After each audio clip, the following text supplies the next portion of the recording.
Welcome to the Vital Spirit podcast.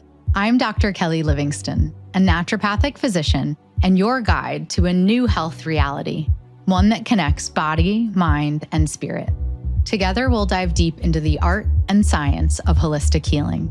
Through working with hundreds of women through midlife transitions, I've discovered something profound. Most of our physical and emotional challenges are rooted in a maladaptive stress response. And true healing begins when we regulate our nervous system. Each episode will explore complex health topics in simple, empowering ways, uncover the deeper wisdom within each of us, and share practical tools for nervous system regulation to help you awaken your vital force and create lasting wellness. So, if you're ready to reconnect with yourself, your health, and your purpose, let's begin this journey together so you can experience life more fully human and deeply healed. Hi, and welcome back to the Vital Spirit podcast. I'm Dr. Kelly Livingston. If you just finished the depression series, then you now have the reframe that most people never receive, that depression is not a personal failure, and it's definitely not all in your head. And it's not one single cause with one single fix, right? So today is kind of like a bridge episode. It's more a physiology episode and one that explains why the depression series makes biological sense. This is part one of a two-part essential series on the gut-brain axis.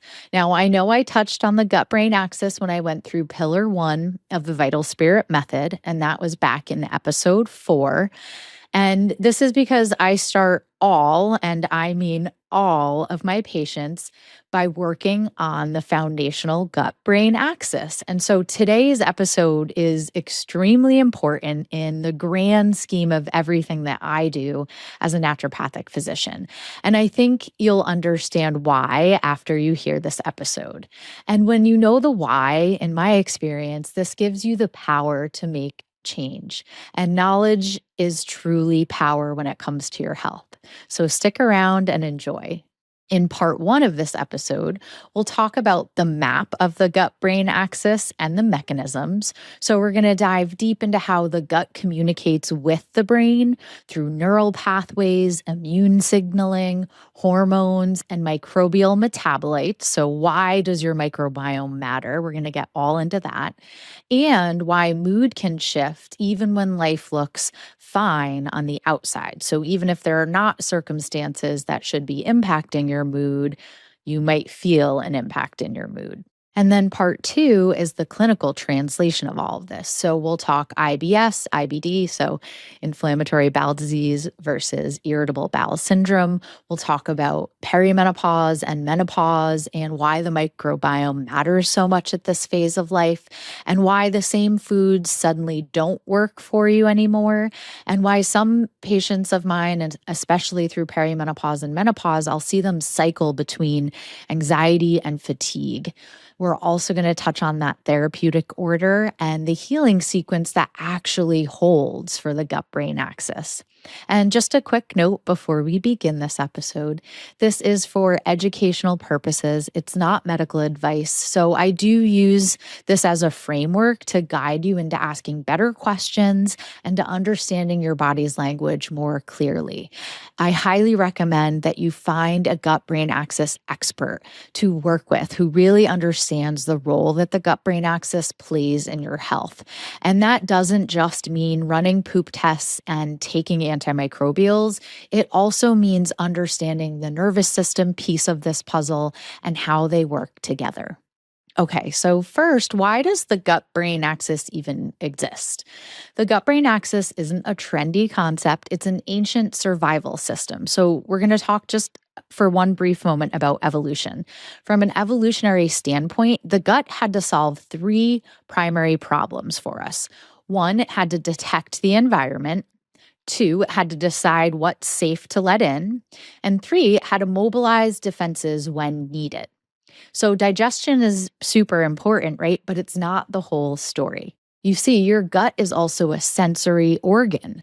It's an immune organ And it's a neuroendocrine organ. And because it sits at the interface between you and the outside world, it has to be able to make very fast, very intelligent decisions.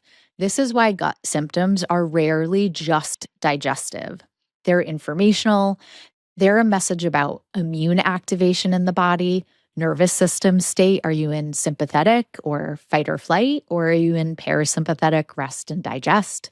Microbial signals, metabolic status, and often safety.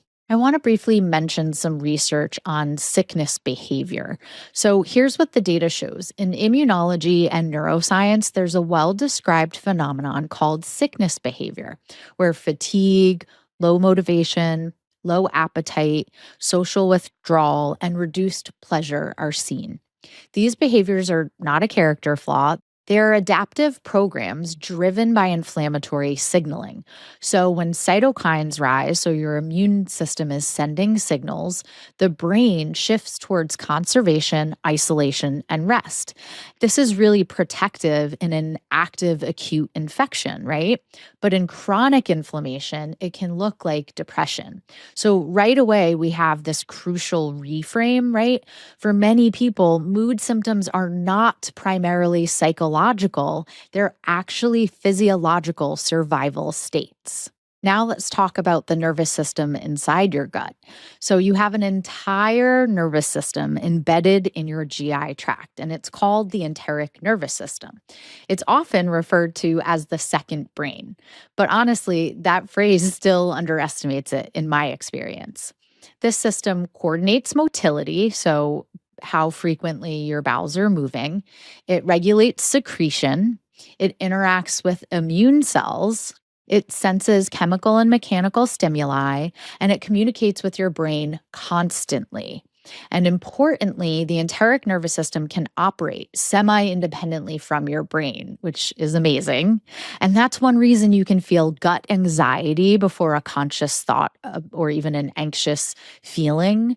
That's why you can get nauseous before you can even explain why.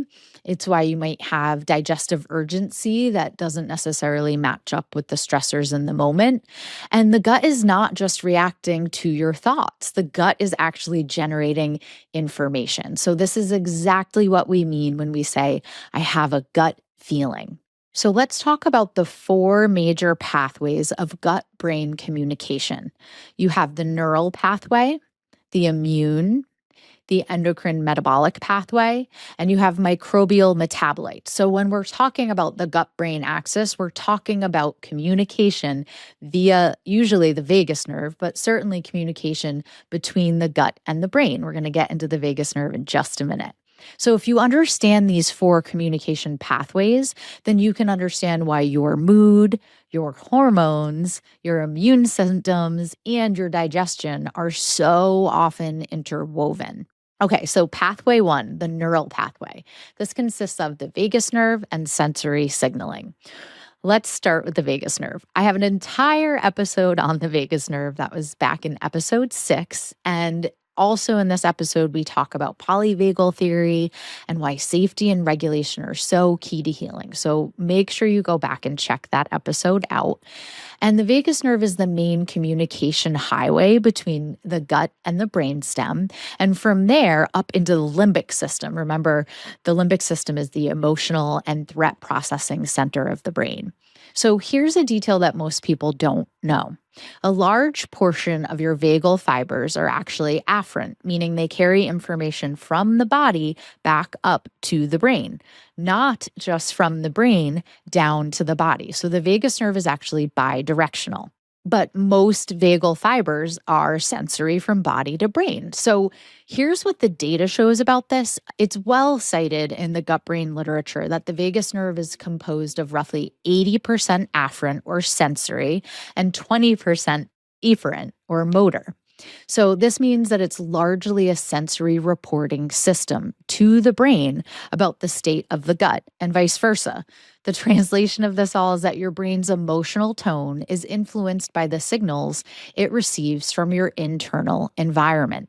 If the gut is inflamed, distended, dysregulated, if the gut has microbiome imbalances, or if you're eating foods that you have an allergy to and creating an inflammatory response, then the vagus nerve is going to carry that information upstream to your brain. That can shift threat perception. So you'll feel like there's danger, there's something to be scared of, there's something going on that you need to fear. It can shift your arousal state, it can shift your nervous system state, it can change your sleep architecture, it can change your appetite, and it can definitely change your mood. And this can all happen without you consciously thinking anything negative in your thinking brain. We can also impact our physiology via the vagus nerve with deep belly breathing, which is why we focus so much on this in my practice with patients. And I focus so much on this in my own personal mind-body practice. If you take anything from listening to some of my episodes, I hope it is that the vagus nerve is a powerful tool in our healing, and that breath is a direct way to simply and safely and easily impact that.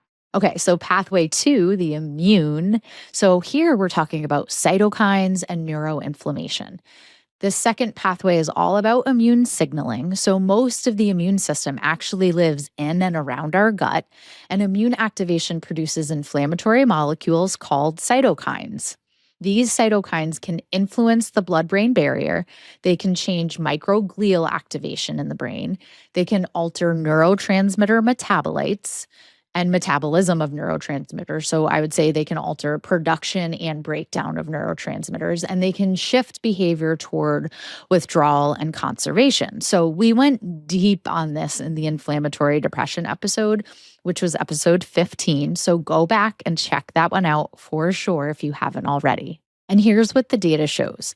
Meta-analytic research has repeatedly shown associations between major depression and higher levels of inflammatory markers, particularly IL-6, interleukin 6, and CRP. And in some analyses, tumor necrosis factor alpha as well. So I do often run interleukin 6, sometimes tumor necrosis factor alpha, and I definitely am always running HSCRP or high sensitivity C-reactive protein. Or if a patient has already had CRP alone run, sometimes I'll look at that first and then I'll run the HSCRP. When we're considering depression, anxiety, really any patient that I'm looking at inflammatory processes in, but just know that these are things that you can check in on in your blood work. And this supports the idea that there's a real phenomenon, often described as inflammatory depression, where mood symptoms are driven in part by immune activation and inflammatory signaling. And this is one reason why some people feel depressed alongside gut symptoms. It's why you might see joint pain, rashes, headaches, and fatigue all clustered together with gut symptoms. And it's why some people don't respond robustly to purely brain-based approaches without any sort of body-based intervention. And it's why inflammation reduction can meaningfully shift mood in the right direction. So inflammation is always the name of the game. We're reducing inflammation in pillar 1 of the Vital Spirit method. Okay, so pathway 3, our endocrine and metabolic pathway, is going to include hormones, blood sugar, cortisol, thyroid hormone. I call this third pathway endocrine and metabolic for that reason. So the gut influences cortisol rhythm through the HPA axis. You know, we have probably about 10 episodes on the HPA axis at this point. That's your hypothalamic pituitary adrenal axis. And it is also influencing blood sugar and insulin sensitivity. So of course, your gut plays a key role in blood sugar and insulin production. And estrogen recycling through the microbiome, so through that estrobolome, we talked about that in episode 4 and many other episodes as well, and through thyroid conversion, through inflammation and nutrient absorption. So all of the inflammation in your gut and potential nutrient absorption or lack of nutrient absorption is going to impact thyroid conversion, not to mention cortisol, right? We talked about that in the thyroid episode. I love that I can say we have these episodes on so many different concepts and diagnoses and processes now. So be sure to go back and check out the thyroid episode as well. And the gut's also going to influence signaling of being full or feeling full, and it's going to play a role in hunger cues as well. And this is why in clinical work with patients, I'll see clusters such as mood disturbances with bloating or anxiety with constipation, fatigue with loose stools, or perimenopausal transition with new food sensitivity triggers and new insomnia, because the gut is not separate from your hormone network. It's a major regulator of the environment hormones are trying to operate within, and it is a major determinant of the health of your hormones. Okay, pathway 4, microbial metabolites. So here we're talking about short chain fatty acids, we're talking about neurotransmitters and brain chemistry. And your microbiome doesn't just exist, it actually produces compounds that act like signaling molecules. So one major category is called short chain fatty acids, especially butyrate. So when I run a stool test on a patient, I get an entire section on their microbial metabolites. I can see your short chain fatty acids. I can see how much butyrate you have. And butyrate supports gut barrier integrity. It is anti-inflammatory and supports immune regulation. And it supports brain relevant processes like neuroinflammatory modulation. So I always want to make sure that our short chain fatty acids are healthy. One of the ways that we get short chain fatty acids and butyrate is from fiber. One of the first fibers I'll sometimes use with patients is psyllium because it is going to be a precursor to butyrate. And these short chain fatty acids are actually like fuel for our gut lining and our gut cells, and they feed all of the good bacteria in our gut. So if you take a second thing home outside of the vagus nerve and breath work being important, it's that you need short chain fatty acids. So you need fiber in your diet. Another key category here is tryptophan metabolism. We talked about tryptophan in the SSRI episodes. Tryptophan is a precursor that can be shunted to different pathways depending on inflammation and microbiome context. So this matters because it's connected to serotonin signaling, and serotonin signaling is connected to both mood and gut motility. So serotonin is going to impact how your bowels are moving, and it's going to impact your mood and how well you're making your other neurotransmitters, so your brain chemistry. So here's what the data shows. Multiple sources describe that the majority of the body's serotonin, it's often cited as about 90%, is produced in the gut, particularly by enterochromaffin cells. Now, there's some important nuance here. That doesn't mean that your gut serotonin makes you happy. A lot of peripheral serotonin is used for gut function, motility, platelet activity, but it does mean that your gut is a major player in the neurotransmitter ecosystem, and that gut inflammation, dysbiosis, or malabsorption can influence the terrain in which mood chemistry is generated and regulated. So your gut is super important to your mood again. And this is exactly why we talked so much in the SSRI and depression episodes about why chemical imbalance is just way too simple. So let's talk a little bit more about neurotransmitters. I think I'm going to make another episode on each neurotransmitter in the coming weeks. Most people are taught this very simplistic model. So low serotonin means you need serotonin, but really, neurotransmitters depend on precursor availability. So how much protein and amino acids are you getting into the gut? Neurotransmitter manufacturing depends on micronutrients like iron, B6, folate, zinc, magnesium, your methylation status, which I definitely need a whole episode on, your inflammation status, sleep and circadian rhythm, autonomic state, so the state of your nervous system, gut barrier integrity, so do you have leaky gut, inflammation in the gut, and microbial metabolism. So you could have normal, quote unquote, neurotransmitter levels and still have impaired signaling, because the issue is not always content. Sometimes the issue is really more context. So this is one of the reasons why medication response does vary so widely across people. For some, SSRIs can be stabilizing and life-saving. For others, they do little. And for others, there are actually side effects that outweigh the benefits. So go back and listen to the SSRI episodes to understand that a little bit more. In naturopathic terrain terms, mood is not just chemistry. Mood is chemistry inside a living ecosystem. All of these pieces matter. Okay, so this is our core reframe, why the gut-brain axis is so important and foundational to all of the work I do with every single patient. And that's because the gut-brain axis is not metaphorical. It's not just, oh, it's my gut-brain axis. I think I need a pill for that. Or I need a diagnosis around that. It's a communication network that runs through nerves, immune signaling, hormones, metabolism, and microbial chemistry. And these are all things that can be looked into with labs. They're things that I can understand more based on a patient's symptoms or experience. And these are things that we can do something about. So, if you have depression and gut symptoms, if you have anxiety and IBS, or fatigue and constipation, or perimenopausal mood swings and bloating, you're not too sensitive, you're not broken, you don't just need an antidepressant or a hormone replacement. You need to work on your gut brain axis. This is why pillar one of the entire Vital Spirit method is gut brain axis health, where we recognize and remove sources of inflammation and unhealthy stress patterns. So many patients are massively better just by working on this. So you're living inside a system that's communicating, and it's our job to learn the language. So in part two, we're going to take this model and apply it further clinically. I'll give some examples of IBS versus IBD and the role that the gut brain axis plays in those diagnoses and what the difference is between them. I will definitely talk about the gut brain axis in perimenopause and menopause and why stress is not just in your head.